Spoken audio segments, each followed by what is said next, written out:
Shalom, salam sejahtera. Nama saya Debianti Jabi. Saya mahasiswa Ekonomi dan Bisnis, jurusan Manajemen 2019.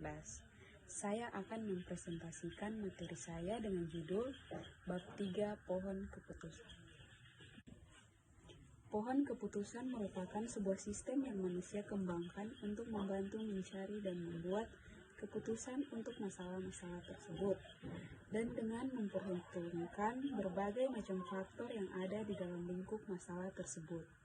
Adapun tujuan pohon keputusan adalah yang pertama, mengidentifikasi dan melihat hubungan antara faktor-faktor yang mempengaruhi suatu masalah dan dapat mencari penyelesaian terbaik dengan memperhitungkan faktor-faktor tersebut. Yang kedua, menganalisa nilai risiko dan nilai suatu informasi yang terdapat dalam suatu alternatif pemecahan masalah. Definisi pohon keputusan yang pertama adalah pemetaan mengenai alternatif-alternatif pemecahan masalah yang dapat diambil dari masalah tersebut.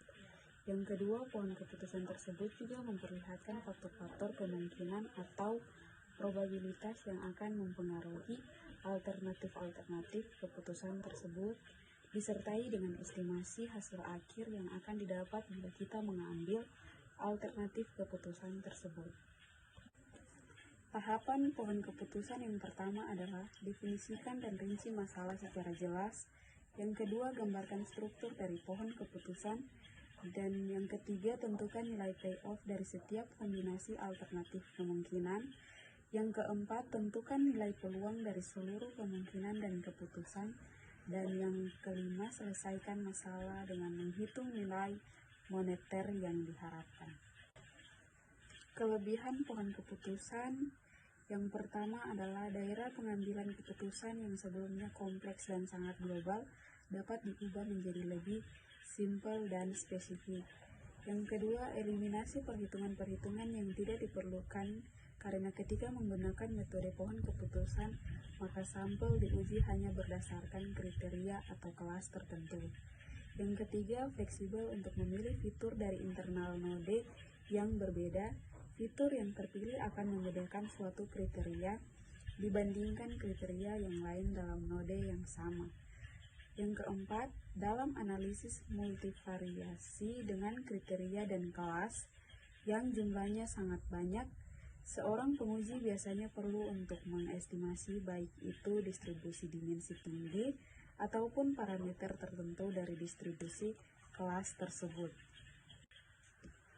Kelemahan pohon keputusan yang pertama adalah terjadi overlap, terutama ketika kelas-kelas dan kriteria yang digunakan jumlahnya sangat banyak, menyebabkan meningkatkannya waktu pengambilan keputusan dan jumlah memori yang diperlukan.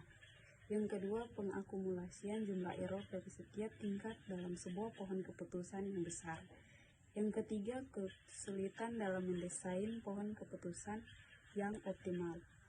Yang keempat, hasil kualitas keputusan yang didapatkan dari metode pohon keputusan sangat tergantung pada bagaimana pohon tersebut didesain.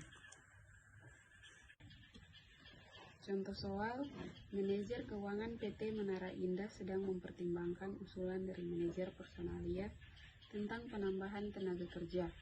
Salah satu tujuan penambahan tenaga kerja adalah untuk meningkatkan kapasitas produksi yang otomatis akan berpengaruh pada peningkatan penjualan serta laba perusahaan, yaitu jika memakai tenaga konsultan yang berasal dari lembaga lain yang bertugas sebagai tim seleksi perekrutan, maka biaya yang dikeluarkan akan besar.